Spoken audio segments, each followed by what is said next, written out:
신하니 오직 주께 나의 모든 우상들 나의 보좌 모두 다 내려놓고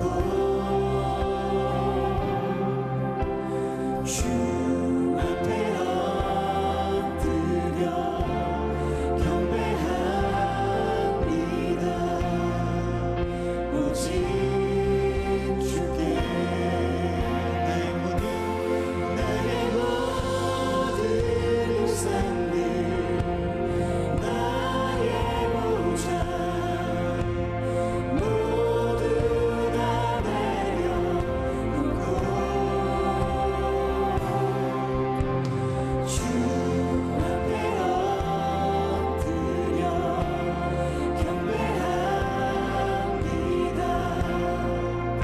오직 주께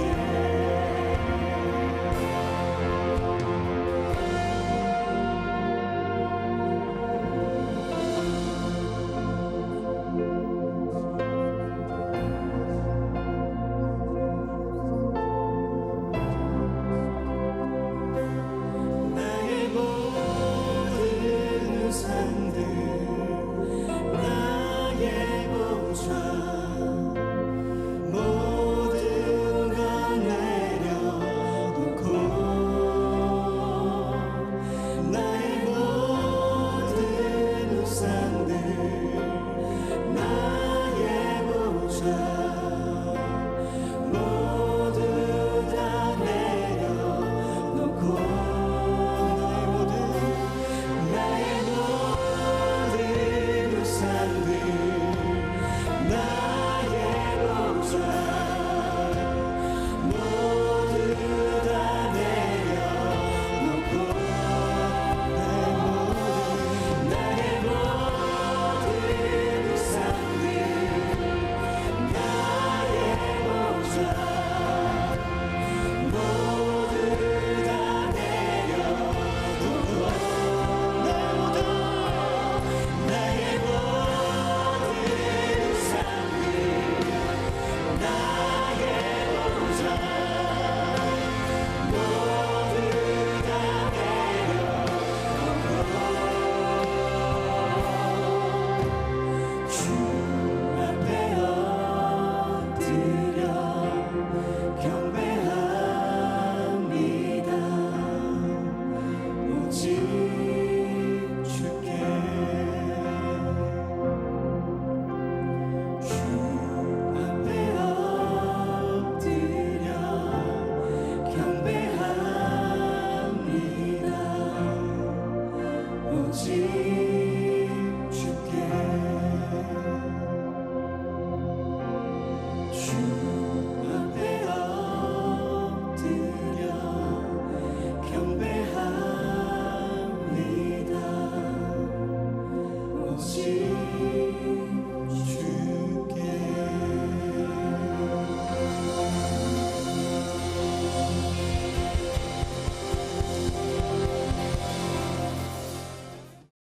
내 집은 만민이 기도하는 집이라, 이 제목의 말씀을 가지고 함께 은혜를 나누겠습니다. 저를 따라해 보시겠습니까? 내 집은 만민이 기도하는 집이라.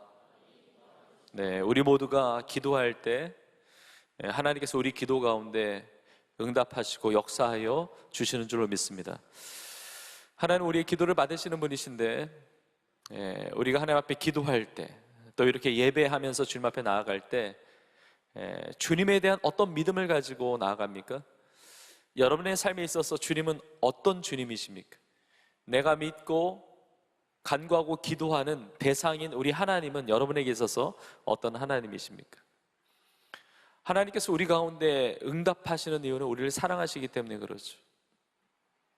우리는 워낙 참 연약한 인생이기 때문에, 부족한 인생이기 때문에, 그리고 상하고 찢기고 정말 이 세상을 살아가면서 그럴 수밖에 없는 존재이고, 또 하나님의 은혜 없이, 주님의 은혜 없이는 살아갈 수 없는 존재임을 고백하기 때문에 사랑의 주님을 많이 묵상을 해요. 우리를 용납하시고 용서하시고 품으시고 또 사랑을 베푸시는 그 주님에 대해서 묵상을 많이 합니다. 우리가 주님 앞에 드리는 찬양 가운데 이 사랑의 고백에 대한 찬양이 참 많죠. 저는 오늘 예배를 통해서도 이 사랑의 풍성하신 그 주님의 그 놀라운 풍성한 그 사랑 은혜 오늘 예배를 통해서 넘치도록 여러분들이 누릴 수 있기를 간절히 축복합니다. 근데 우리 주님은 사랑의 주님이세요. 우리 하나님은 사랑의 하나님이십니다. 근데 오늘 본문에 나오는 우리 주님의 모습을 보면 우리가 참 당황스럽죠. 왜냐하면 예수님의 온유한 모습, 따뜻한 모습, 긍휼이 많은 모습, 사랑의 모습과는 전혀 다른 굉장히 과격한 모습. 이렇게 보든 저렇게 보든 이렇게 분에 차 있고 모든 것을 막 그 뒤엎으시는 이런 어떤 저돌적인 이런 모습을 보니까 우리 참 이런 주님의 모습을 보면은 참 당황할 수 있습니다. 근데 여러분 기억하셔야 됩니다. 우리가 오늘 본문에 나와 있는 주님의 모습을 보면서 당황할 수 있지만 주님은 그 당시에 성전을 보시면서 너무 당황하셨어요. 우리의 신앙의 패턴이 이렇게 되면 안 됩니다. 내가 주님을 보면서 참 당황스럽고 주님도 나를 보면서 참 당황스러워. 이거 바른 신앙생활이 아니죠.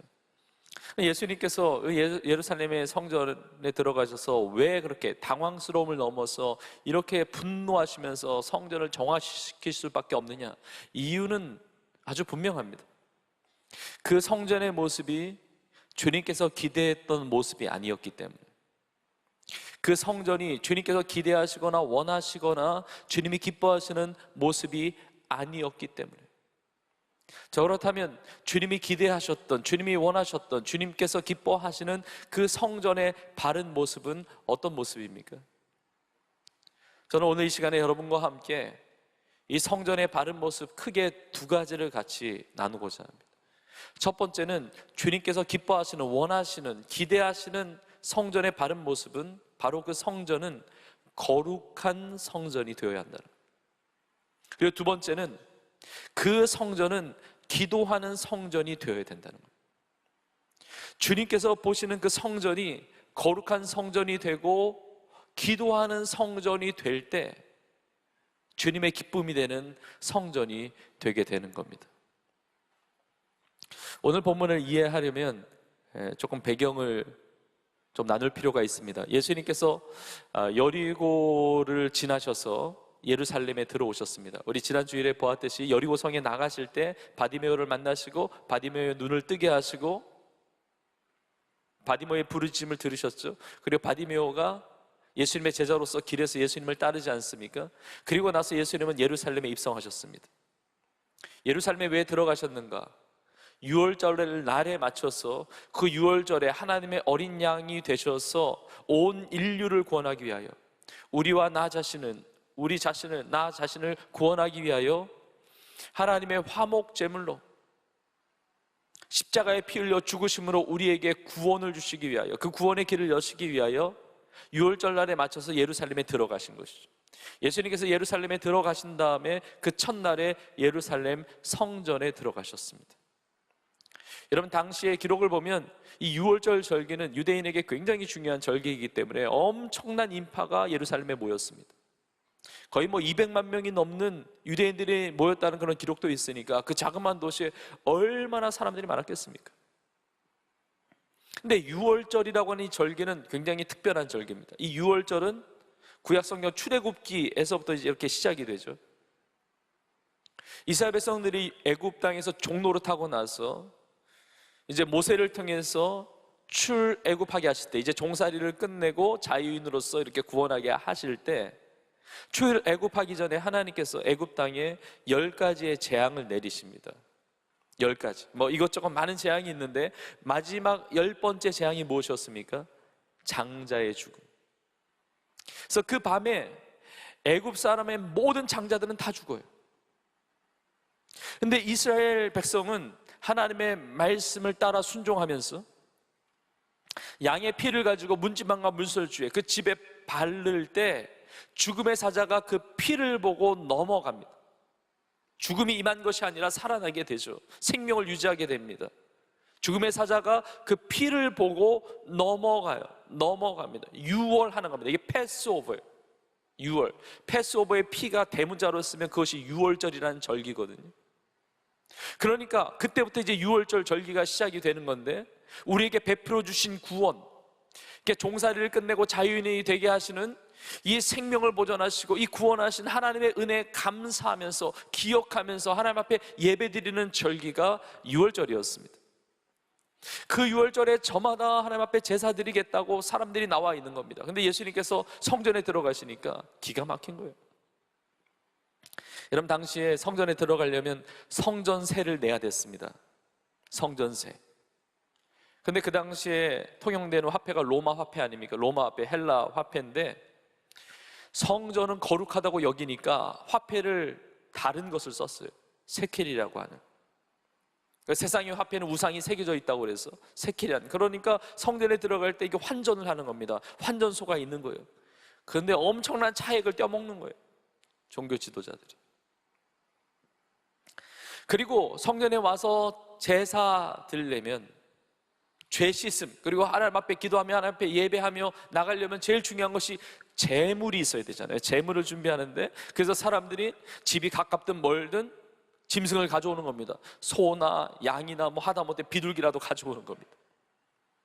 근데 성전에서 제물로 바쳐지는 그 짐승, 그거를 점검하고 확인하는, 제물로서 합당하다, 이거를 정하는 권한이 있는 사람이 제사장인데 제사장들이 타락한 거예요. 그러니까 집에서 잘 갖고 와가지고 온 짐승 다 퇴짜예요. 뭐가 깨끗하지 않다느니, 뭐가 흠이 있다느니, 그러니까 다 퇴짜 놓습니다. 뭐 어떻게 합니까? 흠 없는 제사장의 검수 완료된 도장이 찍혀있는 짐승을 성전 안에서 파는 거죠. 근데 성전에서 파는 짐승이 밖에서 파는 것보다 훨씬 비싸게 파는 거예요. 비둘기 한 쌍이 밖에서 파는 것보다 거의 20배 가까이 비쌀 정도. 폭리를 취하고 있는 거죠. 예수님께서 예루살렘 성전에 들어가셨는데 기가 막힌 겁니다. 완전히 시작바닥이 되어 있는 겁니다. 완전히 장사치들의 소굴이 되어 있는 겁니다. 정말 날강도 수준이에요. 그러니까 강도의 소굴을 만들었다고 그러지 않습니까? 재물을 이렇게 샀어도 진정한 제사, 진정한 예배를 드려야 되잖아요. 여러분, 우리 예배가 하나님 받으시는 진정한 예배가 되기를 간절히 축복합니다. 근데 창세기의 제사의 장면이 처음 나오는데, 아벨과 아벨의 제사는 하나님이 받으시는데 가인과 가인의 제사, 제물은 받지 않으세요. 아벨의 제물과 가인의 제물의 차이가 있겠지만, 그러나 아벨은 자기 자신을 드린 겁니다. 아벨과 그의 제물을 하나님께서 받으셨어요. 그러나 가인은 자기 자신을 하나님께 드리지 않았습니다. 가인과 그의 제물을 받지 않으셨어요. 가인의 입장에서 나와 내 제물을 받지 않으셨다면 가인은 어떻게 해야 됩니까? 하나님 앞에 통해 자복하고 회개하고 불쌍히 여겨달라고, 뭐가 잘못됐느냐고 하나님 앞에 다시 바른 제사, 바른 예배를 드리면 되잖아요. 그러나 그것이 아니었습니다. 자신의 제사, 제물을 받지 않았다는 이유로 자기의 아우였던 아벨을 죽여요. 그러니까 가인은 처음부터 하나님 앞에 제사, 예배를 드릴 때부터 이 마음이 악한 거예요. 하나님과 딜을 하고 있는 겁니다. 하나님과 거래하고 있는 겁니다. 하나님과 비즈니스하고 있는 겁니다. 자기의 동생 예배와 비교하는 겁니다. 하나님이 받으실 만한 제사, 예배가 될 수 없었던 것이죠. 예수님께서 예루살렘의 성전에 들어가 보니까 다 자기 유익을 취하고 있는 겁니다. 자기 이익을 취하고 있는 겁니다. 예수님이 분노하시면서 성전을 정화시키시는 겁니다. 막 상을 뒤집어 엎었어요. 매매하는 자를 놔두는데 쫓았어요. 자, 오늘 이 말씀이, 오늘 예배드리는 나에게 주시는 메시지가 무엇입니까? 나에게 주시는 하나님의 도전과 음성이 무엇입니까? 약 2000년 전에 예수님께서 예루살렘 성전에 들어가셔서 이렇게 깨끗하게 하셨다라는 사실 전달에 있지 않습니다. 예수님 우리를 사랑하시는 분인데, 지금 우리를 너무 사랑하시는 분인데 예수님 과격하실 때가 있어. 그러니까 조심해. 예수님 분노하실 때가 있다니까. 예수님 화내실 때가 있다니까. 이거는 전달하는 데 있지 않습니다. 더 중요한 것이 있어요. 그것이 무엇이냐? 예수님이 성전을 깨끗하게 하셨듯이 우리도 성전을 깨끗하게 해야 한다는 것이죠. 우리도 성전을 정결하게 거룩하게 해야 한다는 겁니다. 자, 그렇다면 성전을 어떻게 깨끗하게 할 수가 있습니까?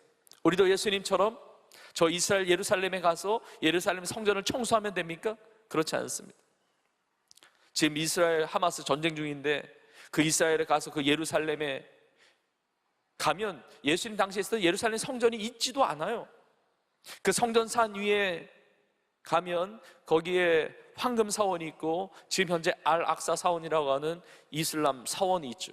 거기에 유대인들이 그 성전산에 들어가지 못해서 서쪽 벽에서 통곡하지 않아요? 통곡의 벽이라고 그러죠.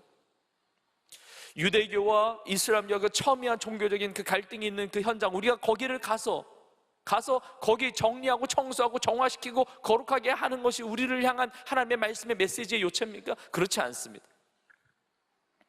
여러분, 예수님께서 성전을 깨끗하게 하셨는데 이 성전이 무엇인지를 우리가 잘 알아야 됩니다. 예수님의 성전을 정화시킨 사건이 복음서에 여러 군데 나오는데 요한복음 2장에도 성전을 정화시킨 사건이 나오는데 예수님이 유대인들에게, 사람들에게 이렇게 말씀하십니다. 이 성전을 허물어라. 내가 3일 만에 일으키겠다. 그러니까 유대인들이 반문합니다. 아니, 당신이 뭔데? 이 성전, 헤롯 성전, 헤롯이 리모델링한 이 예루살렘 성전 46년 동안 지금 지어오고 있는데 46년 동안 지어온 성전을 허물면 너가 어떻게 3일 만에 이걸 다시 세우겠느냐? 그때 성경에 이렇게 기록되어 있습니다. 예수님은 성전된 자기 육체를 가리킵니다. 그래요.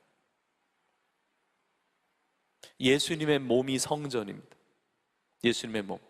여러분, 예수님의 몸은 당연히 거룩하죠. 예수님은 거룩하신 분이세요.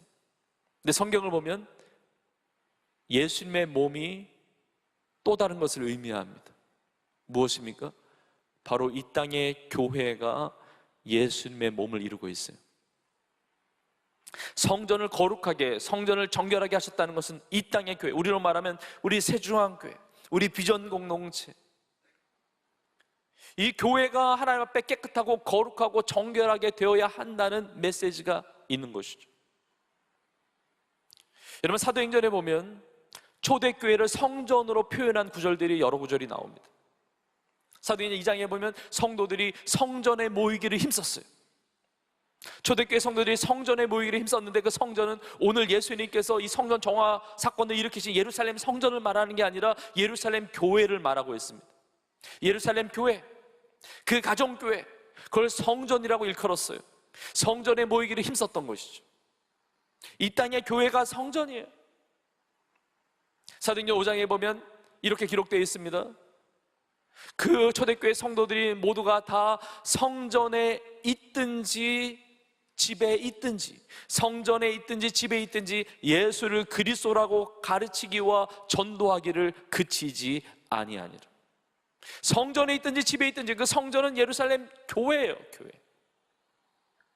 여러분, 이 땅의 교회가, 우리의 교회가 주님 보실 때 깨끗하고 거룩하고 주님께서 근심하시고 안타까운 대상이 아니라 주님이 기뻐하시는 우리 온 교회가 되기를 주님의 이름으로 축복합니다. 저는 주님 다시 오시는 그날까지 우리 교회가 주님이 근심하시는 교회가 아니라 주님의 기쁨 되는 교회가 되기를 간절히 축복합니다. 교회는 나의 이익을 구하는 것이 아니에요. 여러분, 우리의 신앙생활은 하나님과의 거래가 되어서는 안 됩니다. 비즈니스 관계가 아닙니다. 주님이 나에게 득을 주시면 나 교회 나오고 예배드리고, 거래가 성사가 안 되고 나에게 별로 도움이 안 되면 교회 안 나오고, 이거는 바른 성전의 모습이 아닙니다. 비즈니스 선교를 해야지, 비즈니스 통해서 하나님의 뜻을 이루는 선교로 쓰임받아야지 나의 비즈니스를 하는 것이 아닙니다. 교회 와서 내 비즈니스 하는 것이 아니에요. 하나님의 비즈니스, 하나님의 뜻을 이루는 거룩한 성전이 되어야 한다는 겁니다. 자, 그런데 세중앙교회라고 말을 할 때, 우리 비전공동체를 말할 때, 이 땅의 교회를 말할 때, 이 지상교회, 초대교회도 마찬가지지만 이 땅의 지상에 세워진 그 수많은 교회들을 말할 때 그 교회는 우리 눈에 보이는 예배당이나 건물이나 눈에 보이는 것을 말하지 않습니다. 예수를 믿고 예수님의 보혈의 능력으로 구원받은 성도들의 공동체가 교회예요. 그래서 우리 세조항교회가 교회고 우리 교회가 거룩해져야 된다라는 것보다 더 중요한 것은 우리 성도 한 사람 한 사람이, 저와 여러분 우리 한 사람 한 사람이 거룩한 성전으로 각자가 살아가는 겁니다. 내가 거룩한 하나님의 성전입니다. 교회 전체가 거룩한 교회가 되기 위해서는 성도 한 사람 한 사람이 거룩한 성전의 의식을 가지고 살아가야 되는 것입니다. 그래서 고린도전서 3장 16절에 말씀하고 있습니다. 너희가 하나님의 성전인 것과 하나님의 성령이 너희 안에 계시는 것을 알지 못하느냐. 고린도 교회 성도들을 향한 말씀이지만 고린도 교회나 고린도 교회 다니는 성도에게만 주신 말씀이 아니라 우리의 교회와 나의 삶을 향한 주님의 말씀이에요. 너희가 하나님의 성전인 것과 하나님의 성령이 너희 안에 거하시는 것을 알지 못하느냐. 우리 예수님을 영접했습니다. 예수님이 내 안에 계십니다. 예수님은 거룩하신 분이요, 당연히 성전이죠. 예수의 영, 하나님의 영이신 성령께서 내 안에 계십니다. 당연히 거룩한 성전의 삶을 살아야 되지 않겠습니까? 주님의 근심을 드리거나 성령의 근심이 되는 인생이 되지 않기를 원합니다. 그래서 성경에 보면 데살로니가전서 5장 19절 보면 성령을 소멸치 말라고 합니다. 성령의 불을 끄지 말라고 그랬어요. 에베소서 4장 30절에 보면 이렇게 말씀하고 있습니다. 하나님의 성령을 근심하게 하지 말라. 그 안에서 너희가 구원의 날까지 인치심을 받았느니라. 여러분, 성령께서 인치셨어요. 이는 도장을 찍으셨다는 건데 무슨 도장 찍으셨습니까? 나는 예수님의 그 보혈의 은혜, 그 예수님의 십자가 부활을 통해서 하나님의 자녀가 되었음을 인치셨어요. 나는 구원받은 하나님의 사람이에요. 하나님 나를 이 땅에 살게 하시지만 나는 이 땅에 속한 자가 아니라 하나님의 나라 천국 백성으로 살아가는 겁니다. 하나님의 자녀임을 인치신 분이 성령님인데 왜 성령님을 근심하게 하느냐는 것이죠. 예수님이 예루살렘 성전을 보시면서 근심하셨어요. 안타까우셔서 분내하셨습니다. 여러분, 이것은 주님의 사랑이 없기 때문에 그래서 아니에요. 주님의 사랑과 거리가 먼 모습이 아닙니다. 주님이 오히려 사랑하시기 때문에 그래요. 여러분, 부모가 자녀에 대해서 무관심한데 뭘 화낼 일이 뭐가 있습니까? 무관심한데 책망할 일이 뭐가 있겠어요? 근심할 일이 뭐가 있습니까? 자녀에 대한 기대가 있으니까, 자녀가 바뀌기를 원하니까, 달라지기를 원하니까, 자녀를 사랑하니까 근심도 하고 안타까워하기도 하고 화를 내기도 하고 책망하기도 하는 것이죠. 주님의 기쁨이 돼야 되는데 주님의 근심이 되는, 성령께서 근심하는 모습이 있다고 한다면 우리의 삶이 깨끗한 모습으로 달라져야 한다는 겁니다. 자, 그렇다면 성전된 성전된 우리의 공동체, 여러분 어떻게 깨끗하고 어떻게 거룩해질 수가 있습니까? 예수님은 어떻게 성전을 정화시키실 수가 있었습니까?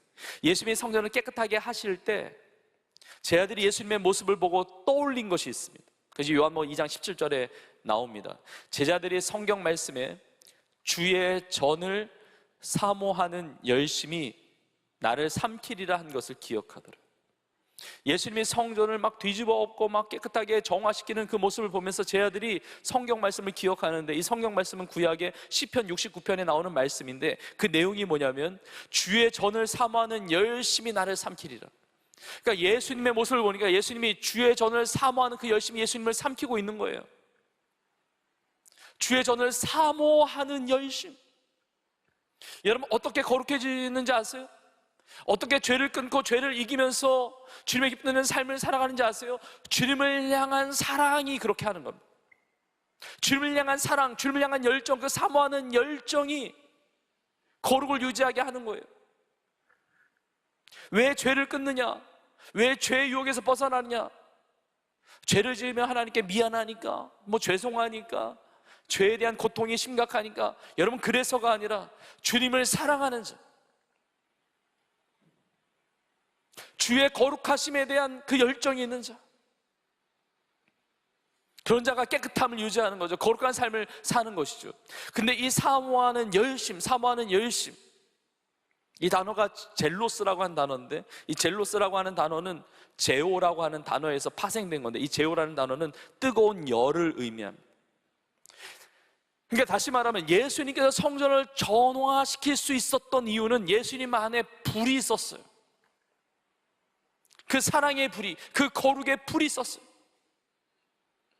우리가 세상을 살아가면서 이런 일 저런 일을 만나면서 우리 안에 거룩에 대한 불, 이 성령의 불이 있기를 간절히 축복합니다. 그 불로 말미암아 우리 거룩을 유지할 수 있어요. 잘못된 것, 주님이 기뻐하시는 것들을 다 뒤집어 엎을 수 있다는 것이죠. 자, 그런데 주님께서 성전을 정화시킬 때 굉장히 구체적입니다. 매매하는 사람들 내쫓으시고, 돈 바꾸는 사람 그 상을 엎으세요. 비둘기 파는 사람들 의자를 둘러 엎으세요. 오늘 이 시간에 성전된 나의 영혼과 나의 심령과 나의 삶인데, 성령께서 나에게 주시는 그 깨달음을 가지고 정결케 되어야 할 것, 바르게 되어야 할 것, 거룩하게 되어야 할 것, 그렇게 되어지는 귀한 은혜가 있기를 소망합니다. 내 안에 미움이 있는 마음, 그거 정결케 되어야 되잖아요. 질투하고 시기하는 마음 정결케 되어야 합니다. 세상의 욕망과 세상의 탐욕을 따라가는 그러한 것들 정결케 되어야죠. 다른 사람을 판단하고 정죄하는 것, 불신앙, 혹은 오늘 말씀에 나와 있듯이 하나님보다 돈을 더 사랑하는 것, 다 깨끗해져야 될 내용인 거예요. 여러분, 우리 모두는 성령님을 근심하게 하는 그런 성전의 모습이 아니라 거룩한 주님의 기쁨 되는, 성령의 기쁨이 되는 그런 성전으로서 살아가기를 간절히 축복합니다. 내 삶에 건강에 어려움이 닥치면 낭망이 될 때가 있습니다. 절망스럽죠. 너무 힘듭니다. 내가 계획하는 바가 이루어지지 않으면 얼마나 힘듭니까? 그런데 주님과의 관계가 멀어지는 것 때문에 나는 그렇게 갈등합니까? 내 뜻이 이루어지지 않는 것으로 인해서 나는 그렇게 힘들어하는데, 주님을 향한 그 첫사랑이 식어지는 것 때문에 나는 그렇게 슬퍼합니까? 주님이 기쁨되는 삶이 아니라 주님의 그 원하시는 삶에서 멀어지고 있는 나의 모습을 통해서 나는 그렇게 애통해야 합니까? 하나님의 말씀을 붙들 수 없는 나의 삶, 기도의 무릎이 꿇어지지 않는 나의 삶, 주님의 뜻과는 전혀 상관없이 냉랭해져가는 나의 심령을 볼 때 나는 그렇게 아파합니까? 애통합니까? 힘들어합니까? 눈물이 납니까? 세상에 다른 것들로 염려하거나 걱정하거나 근심하는 인생이 아니라 주님과의 관계 때문에, 주님의 기쁨이 되지 못한 것으로 인하여, 주님이 원하시는 삶이 아닌 것으로 인하여 더 애통하며 더 간절하게 주님 앞에 나아가며, 세상의 다른 것이 내 삶의 기준이 아니라 예수님이 내 삶의 우선순위가 되셔서 거룩하신 주님의 기쁨이 되는 정말 거룩한 성전된 삶을 살아가는 우리의 삶이 될 수 있기를 주님의 이름으로 축복합니다. 내 삶을 향한 주님의 그 거룩하신 기대가 있는데, 성전은 거룩한 성전이 되어야 하는데 세상의 어떤 것보다도 주님의 거룩하심에서 멀어져 있는 그 모든 것들이 있다면 우리가 다 정결케 되고 성결케 되고 하나님 기뻐하시는 성전의 모습으로 살아가는 우리 모두가 될 수 있기를 간절히 축복합니다. 성전은 거룩한 성전이 되어야 하고, 두 번째로 한 가지 더 또 구별되게 나누는데 바로 기도하는 성전이 되어야 합니다. 왜 거룩하게 살아가지 못할까? 왜 성전된 그런 주님이 원하시는 삶을 살지 못할까? 기도가 없어서 그래요. 여러분, 기도해야 하나님의 은혜를 경험합니다. 기도해야 주님의 마음을 알게 됩니다. 기도해야 주님의 뜻이 무엇인지를 알게 됩니다. 기도할 때 하나님의 비전, 하나님의 꿈이 보여지게 됩니다. 기도할 때 하나님의 뜻을 이룰 수 있는 능력을 공급받게 됩니다. 기도는 하나님과 만남의 채널이에요. 이게 채널이 끊어지니까 거룩하고 싶어도 거룩할 수가 없고 주님 원하시는 삶을 살 수가 없는 겁니다. 예수님이 성전에 들어가서 보니까 난장판이 되어 있는 겁니다. 완전히 시장바닥이 되어 있는 겁니다. 예수님이 분명하게 말씀하세요. 기록된 바 내 집은 만민이 기도하는 집인데 왜 강도의 소굴을 만들었느냐? 기도하는 자가 없구나. 이 기도 속에는 예배라는 의미까지 포함되어 있습니다. 진정으로 예배드리는 자가 없구나. 진정한 예배자가 없구나. 진정한 기도의 사람이 없구나. 만민이 기도하는 집, 만민이 기도하는 집. 여러분, 교회에 기도가 식어지면 교회다운 교회가 될 수가 없어요. 성전된 내가 기도의 삶을 살지 않으면 참된 성도로서 살아가기가 어려운 거예요. 지난 주일에도 기도에 대한 부분을 나눴죠. 부르짖는 신앙, 응답받는 축복. 바디메오가 크게 소리 질렀는데 사람들이 잠잠하라고 꾸짖는데 그 장애물을 띄워놓고 더욱 크게 소리 질러 부르실 때 예수님이 머물러 서셔서 그의 눈을 뜨게 하시고 제자로 살아가게 하시지 않습니까? 오늘도 기도에 대한 말씀을 주세요. 지난 주간에 구역장 성역 공부 개강하면서 비전 100천만에 대해서 나누면서 이제 우리 비전 공동체로 오늘 이제 구역 모임을 또 하게 되죠. 그걸 나눴어요. 기도에 대한 권면을 했습니다. 지난주 목요일에는 강단 기도에 나와서 함께 기도하면서 그 은혜를 나눴습니다. 여러분, 나의 기도의 삶을 한번 점검해 보시겠습니까? 나는 만민이 기도하는 집인가? 나는 내 삶에 기도가 있는가? 여러분, 올해가 가기 전에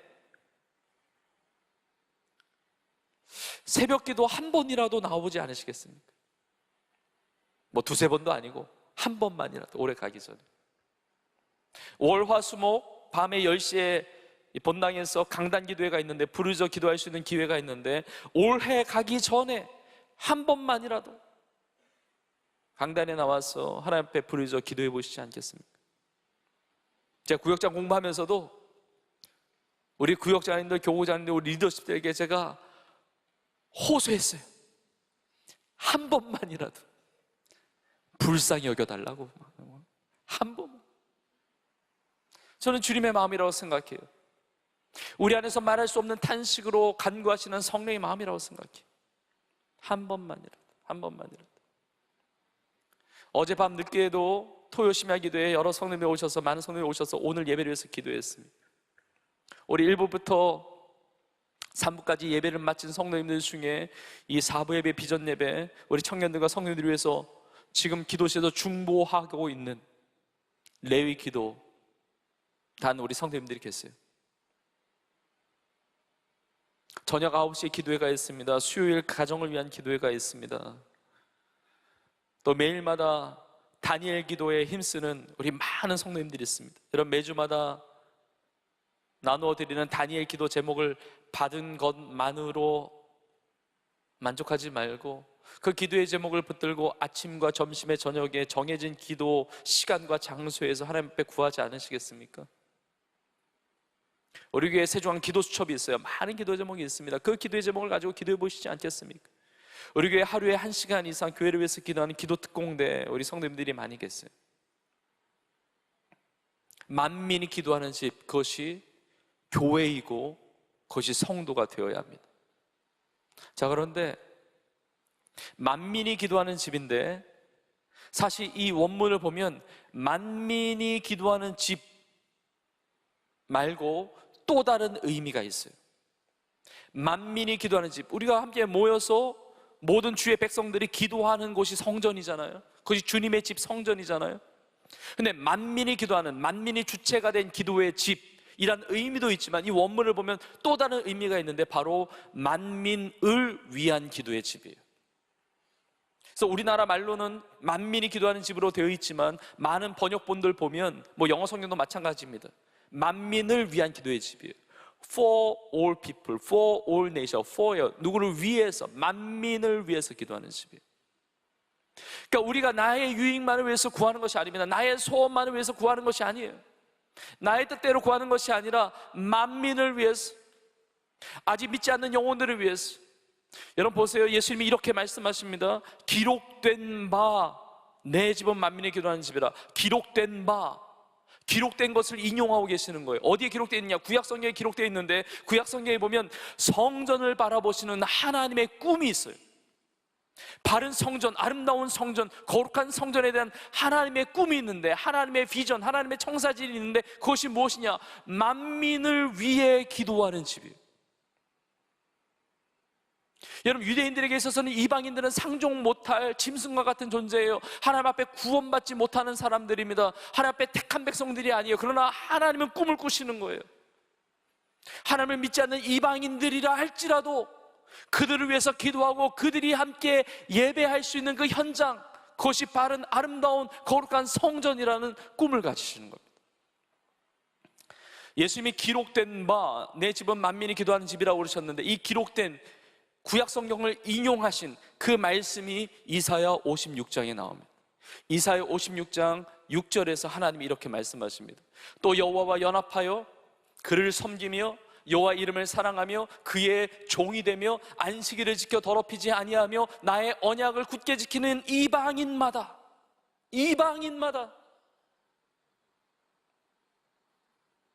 유대인들에게는 충격적인 말씀이죠. 이방인들에 대한 하나님의 관심, 이방인들을 향한 하나님의 계획, 성전을 바라보시면서, 성전을 계획하시면서, 성전을 설계하시면서 하나님의 관심은 이방인에 대한 관심이 있었다는 겁니다. 아직 믿지 않는, 아직 구원받지 않은 이방인들. 어떤 꿈이셨느냐? 그 다음 구절 7절에 이렇게 나와 있습니다. 내가 곧 그들을 나의 성산으로 인도하여 기도하는 내 집에서 그들을 기쁘게 할 것이며 그들의 번제와 희생을, 여러분 보십시오. 이방인들의 번제와 희생, 이방인들의 예배도 받기를 원하신다는 거예요. 아직 예배할 수 없는 그들이지만 예수를 믿고 구원받은 하나님의 백성으로서 하나님이 그 이방인들의, 믿지 않는 자들의 예배를 받기를 원하신다는 것이죠. 그들의 번제와 희생을 나의 제단에서 기꺼이 받게 되리니 이는 내 집은 만민이 기도하는 집이라 일컬음이 될 것입니다. 만민이 기도하는 집이면서 만민을 위한 기도의 집인 거예요. 만민을 위한 기도의 집, 믿지 않는 영혼들을 위해서 기도하는 집, 그것이 바로 성전이라는 것이죠. 그것이 교회이며 그것이 성도의 삶이 되어야 한다는 겁니다. 그 다음 구절에 8절에 이렇게 말씀하세요. 이스라엘의 쫓겨난 자를 모으시는 주 여호와가 말하노니 내가 이미 모은 백성 외에 또 모아 그에게 속하게 하리라 하셨느니라. 여러분, 우리가 이렇게 예배드릴 수 있는 것은 하나님이 모아주셔서 그래요. 교회는 에클레시아, 하나님께 부름받은 하나님의 사람들이에요. 그런데 하나님께 우리를 모아주셨는데 하나님의 꿈은 뭐냐면 또 모으는 거예요. 믿지 않는 영혼들을 또 모으는 겁니다. 함께 예배하고 함께 기도하는 거예요. 하나님의 이름을 부르면서 하나님 앞에 나아가는 그런 공동체가 되는 것이죠. 여러분, 하나님이 꿈꾸시는 성전의 모습은 거룩한 성전인데, 여러분, 성경에 거룩이라고 그러면 카도시라고 그럽니다. 히브리어 단어 카도시라고 그러는데, 이 카도시라는 이 거룩의 의미는 분리되고 잘라내고 구별되다라는 의미인데, 하나님의 거룩하심이라고 하는 것은 세상을 잘라내고 구분되고 구별되는 것만이 아니라 주님의 거룩에 대한 꿈은 거룩의 확장입니다. 세상을 잘라내고 세상에서 벗어나서 너와 나 달라, 내가 그렇게 구별된 삶을 사는 것만이 아니라 거룩의 확장이에요. 그들이 주님 앞에 나와서 그들 또한 거룩하신 하나님을 만나고 거룩함으로 하나님 앞에 기도하는 집이 되는 것, 하나님을 경배하며 예배하며 주님 앞에 나아가는 것, 거룩이 확장되는 것이죠. 아직 거룩한 백성이 아니지만, 아직 믿는 사람이 아니지만 그들을 향해서 만민을 위한 기도의 집이 되어서 기도해야 돌아올 것 아닙니까? 기도해야 하나님 역사하실 거 아닙니까? 만민을 위한 기도의 집이 되어서 그들 또한 이방인들, 믿지 않는 영혼들도 주님 앞에 돌아와서 함께 주님을 예배하며 주님께 기도하는 성전이 되는 거예요. 여러분, 그러한 교회요, 그러한 성도가 될 수 있기를 주님의 이름으로 축복합니다. 우리 세종교회는 만민을 위한 기도하는 집으로 나아가야 합니다. 전 세계 열방, 만민에게 복음을 전파하라 그랬잖아요. 복음을 전파, 기도하면서 복음을 전파하는 것이죠. 전 세계 열방, 그것이 성전의 역할이에요. 지난 6월부터 전 세계 복음화율 2% 미만이 7,200여 미전도 종족을 전 세대 전 교구 구역마다, 우리 비전공동체도 마찬가지입니다, 다 나누어서 품고 기도를 시작했습니다. 만민을 위한 기도의 집이 되는 겁니다. 전 세계에 파송되어 있는 선교사님들, 협력 선교사님들, 또 우리 선교센터에 와 있는 선교사님들을 위해서 기도하는 것 자체가 만민을 위한 기도의 집으로 쓰임 받는 겁니다. 전 세계 열방 그 선교지마다 우리가 기도도 하지만, 믿지 않는 영혼들을 위해서 기도하지만, 우리 가깝게는 우리의 가족을 위해서 기도합니다. 우리 친구들, 우리 직장에서 만나는 분들, 우리의 이웃들을 위해서 기도합니다. 만민을 위한 기도의 집으로, 성전으로 쓰임 받는 것이죠. 더 나아가서는 남북으로 분단되어 있는 우리나라, 저 복음을 한 번도 듣지 못한 저 북녘 땅에 있는 수많은 영혼들을 위한 기도, 만민을 위한 기도의 집으로 쓰임 받는 겁니다. 북한에 있는 지하교회 성도들을 위해서도 기도하지만 전도할 수 없는 그 땅, 복음을 들어볼 수 없는 그 땅, 그 땅에 살아가는 우리의 혈육, 우리의 동족을 위해서 기도하는 겁니다. 만민을 위한 기도의 집, 그런 교회가 되고 그러한 성도로 살아가는 겁니다. 과거에 동독의 땅에 발을 딛고 서독 땅을 향해서 베를린 장벽에 손을 얹고 기도하는데 이렇게 기도하게 되고 이런 꿈을 갖게 됐어요. 하나님 아버지, 우리가 이 대한민국 땅에서 북녘 땅을 향해서 기도합니다. 대성동 땅에서 기정동 땅을 향하여, 저 북쪽을 향하여 하나님 앞에 기도하는데 하나님 머지않아서 북한 땅에 발을 딛고 이 대한민국을 향하여, 남쪽을 향하여, 대성동 땅에 발을 딛고 기정동이 아니라 기정동 땅에 발을 딛고 대성동 땅을 향하여 남쪽 우리 대한민국을 향하여 통일을 주신 하나님의 은혜에 감사하면서 기도할 수 있는 날이 속히 오게 하여 주시옵소서. 이런 머지않아 여러분의 때에, 청년의 때에 하나님께서 북녘 땅에 발을 딛고 통일을 주신 하나님의 은혜에 감사하면서 기도하는 그날이 오게 될 줄로 믿습니다. 이번에 그 독일의 현장에서 그 독일 현지 목사님의 어떤 메시지를 듣는데 너무 큰 도전이 됐습니다. 빈프레드 루돌프라고 하는 이제 독일 목사님인데, 독일 오순전 교단에 있는 목사님인데 통일에 대한 이 증언을 하는 거예요. 증언을 하면서, 간증을 하면서 이제 메시지를 나누는데 마음이 너무 뜨거워지는 거예요. 이 목사님은 1989년도 베를린 장벽이 무너졌을 때 그 현장에 있었던 목사님. 근데 그때 감격을 이야기합니다. 놀라운 기쁨과 감격이 있었고 이렇게 고백합니다. 전적인 하나님의 기적이었다. 하나님의 기적이 일어났다. 그러면서 이렇게 이야기합니다. 우리나라는, 그러니까 그 독일 목사님이니까 우리나라는 게 이제 독일이죠. 이 독일 나라, 우리나라는 통일을 선물로 받을 자격이 없는 나라입니다. 통일을 선물로 받을 자격이 없는 나라라는 거예요. 여러분 아시죠? 독일은 약 600만 명의 유대인들을 학살했잖아요. 그 어마어마한 피값이 있잖아요. 1차 세계대전, 2차 세계대전을 일으킨 전범국 아닙니까? 그 독일 목사님이 그래요. 우리나라, 독일은 통일을 받을 자격이 없는 나라인데 하나님의 전적인 은혜로 통일이 됐다고. 그 죄를, 역사적인 그 죄와 하나님 앞에 그 엄청난 죄를 수없이 회개하고 연합해서, 온 교회가 연합해서 하나님 앞에 기도하면서 하나님이 통일을 선물로 주셨는데 대한민국의 이 한반도 땅에 하나님께서 머지않아 반드시 통일을 주실 것이라, 그 고백을 하는데 마음이 뜨거워졌어요. 여러분, 베를린 장벽이 무너지기 전에 뭐 세상의 역사는 이걸 잘 기록하지 않죠. 그러나 이게 팩트죠. 이미 역사적인 기록이 있고, 이 베를린 장벽이 무너지기 전에 하나님께 기도하는 여러 교회를 세우셨어요. 그 기도가 막 물결이 되고 파도가 되고 이게 엄청난 운동이 돼서 베를린 장벽이 무너지는 데까지 다 연결이 되거든요. 그 기도 가운데 쓰임받았던 교회 중에 라이프치히에 있는 성 니콜라이 교회가 있습니다. 이번 여름에 그 라이프치히 성 니콜라이 교회도 가봤어요. 그 앞마당에서 기도도 하고 그 교회 안에 들어와서 기도도 했습니다. 네, 하나님께서 이런 기도를 하게 하셨어요. 물론 독일의 상황과 우리나라 상황은 완전히 다르죠. 그러나 통일을 주시는 하나님은 동일하시기 때문에 독일 통일에 있어서 성 니콜라이 교회 같은 이 교회를, 이 기도를 통해서 하나님께서 이루셨듯이 하나님, 이 땅이 한반도 땅에 이 복음적인 통일의 역사를 위해서 하나님 우리 온 교회를 사용해 달라고, 우리 세종교회 사용하시고 우리 한국교회 사용하시고 주의 역사해 달라고 기도하게 됐습니다. 이런 슈타지라고 그러죠. 슈타지, 그 동독과 서독이 분단되어 있는 그 시절에 동독의 비밀 경찰을 슈타지라고 부릅니다. 동독의 국가보안부죠. 그 통일 이후에 슈타지의 기록이 남아 있습니다. 뭐라고 남아 있냐면, 우리는 모든 것을 간파했고 모든 것들을 예상했고 모든 것을 준비했다. 그런데 기도를 예상하지 못했다. 여러분, 우리 눈에 불가능해 보이는 것이 있다 할지라도 기도할 때 하나님께서 새로운 길들을 열어주시는 줄로 믿습니다. 만민을 위한 기도회지, 복음을 한 번도 듣지 못한 그 영혼들을 향한, 우리의 동역들을 향한 기도가 있는 겁니다. 이번 달 말에 강원도 평창에서 글로벌 하비스트 서밋이라고 하는 세계 대회가 열려지게 됩니다. 약 2년 전에 빌리언 소울 하비스트라고 해서 전 세계 10억의 인구를 전도하자는 운동, 그 다음 세대 집회가 우리 교회에서 밤새 철회했던 거 여러분이 기억하실 겁니다.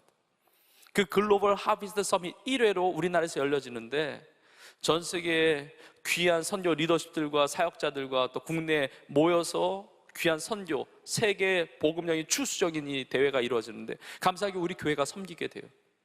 우리의 비전을 나누고 또 말씀도 선포하게 되고 함께 협력하고 연결돼서 이 마지막 때의 선교를 이루어가게 됩니다. 만민을 위한 기도의 집으로 쓰임받는 거예요. 여러분, 이건 그냥 되는 게 아닙니다. 이건 영적인 전투예요. 우리의 기도를 받기를 원하시는 것이죠. 우리가 오늘부터 태진자를 품고 생명축제를 준비합니다. 10월 마지막 주일부터 2주간 생명축제를 하게 되는데 내가 나의 가까이 있는 먼 곳에 가서 복음을 전하는 것도 있지만 기도하는 것도 있지만 나와 가장 가까이 있는 우리의 가족, 우리의 친척들, 우리의 친구들, 우리의 이웃들 품고 기도할 때 내가 만민을 위한 기도의 집으로 쓰임받게 되는 겁니다. 지난 봄에 이웃사랑 나눔잔치도 있었고 작년에 가을에 생명축제도 있었습니다. 여러분, 그때 태인자로 품었던 영혼들 지금 나 예수님 믿는 것은 아닐지 모릅니다. 그러나 여러분 포기하지 마시고 실망하지 마시고 다시 품으세요. 그래서 새로운 영혼이 있다면 또 새롭게 품으십시오. 내 사랑하는 가족, 내 사랑하는 배우자, 남자친구, 여자친구, 내 사랑하는 자녀, 부모님, 내 친척, 내 주위에 아직 이방인처럼 함께 예배드리지 않는 그들이라 할지라도 하나님의 놀라운 은혜로 이번에 생명축제를 통해서 예수님을 믿고 구원받고 함께 예배의 자리에 나와 하나님 함께 예배하며 하나님 앞에 기도를 올려드리는 귀한 역사가 있을 줄로 믿습니다. 여러분, 우리 모두가 만민을 위해 기도하는 집으로 쓰임받기를 원합니다. 내 집은 만민이 기도하는 집이라. 여러분, 거룩한 성전이 되고 우리가 기도의 사람이 되고 잃어버린 영혼을 위해서 만민을 위해서 기도하는 성전 되어 하나님 앞에 기쁨이 되는 우리 온 교회와 우리의 삶이 될 수 있기를 주님의 이름으로 축원합니다.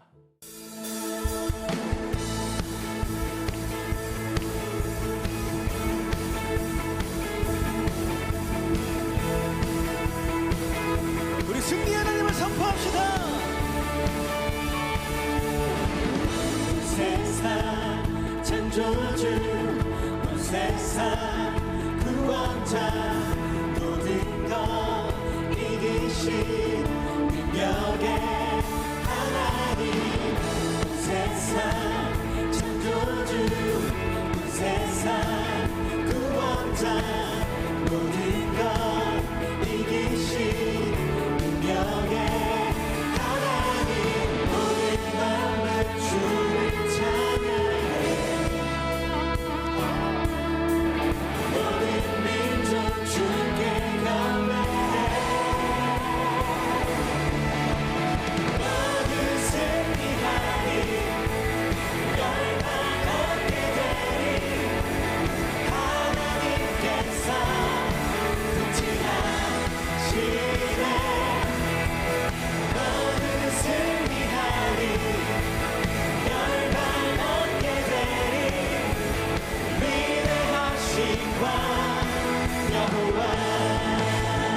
여러분, 믿음으로 선포하며 찬양하십시오. 하나님 열방을 우리에게 주셨네. 그 명령 열방을 취하리. 열방을 취하리. 하나님 열방을 우리에게 주셨네. 그 명령 열방을 취하리.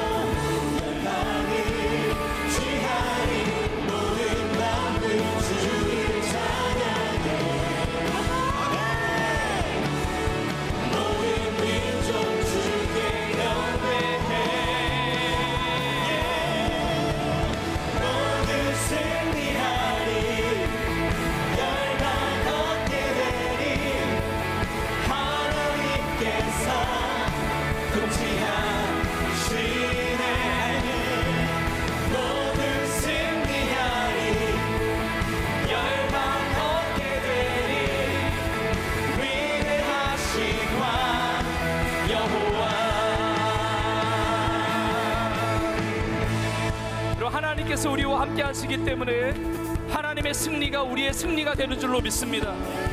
내가 다스리는 인생은 실패할 수밖에 없지만 나를 통치하시는 분이 살아계신 능력의 하나님이시기 때문에 여러분의 삶에는 승리만이 있는 줄로 믿습니다.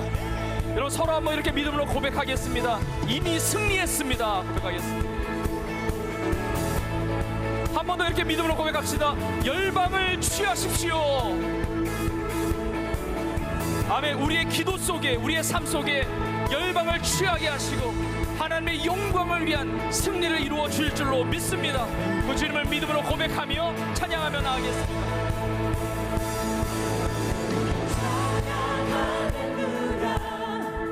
찬양 할렐루야 하나님께서 통치하시 여러분 믿음으로 고백하십시오. 찬양 할렐루야 찬양 할렐루야 위대하신 왕 여호와 찬양 할렐루야 찬양 할렐루야 하나님께서 통치하시네 찬양 할렐루야 찬양 할렐루야 위대하신 왕 우리 한 번 더 고백합시다. 찬양 할렐루야. 주님의 이름을 높이십시오. 찬양 할렐루야 찬양 할렐루야 하나님께서 통치하시네 찬양 할렐루야 아멘. 찬양 할렐루야 위대하신 왕 여호와 위대하신 왕 여호와 위대하신 왕 여호와 위대하신 왕 여호와 위대하신 왕 여호와 위대하신 우리 주님 앞에 그렇게 승리하게 하실 주님 앞에 감사와 영광을 올려드립시다. 할렐루야 할렐루야 할렐루야. 이제는 우리 예수님의 은혜와 하나님 아버지의 크신 사랑과 성령의 인도 역사 충만케 하심이 내 집은 만민이 기도하는 집이라 이 말씀 붙들고 거룩한 기도의 사람으로 하나님 나라와 영광을 위하여 날마다 기도함으로 믿음으로 승리하며 살아가기를 소원하는 사랑하는 주의 성도들 머리 위에 이제부터 영원토록 함께 있을지어다. 아멘. 지금은 선교 헌금 시간입니다. 이 예배를 통해 삶 가운데 은혜와 회복이 충만하시길 간절히 기도합니다.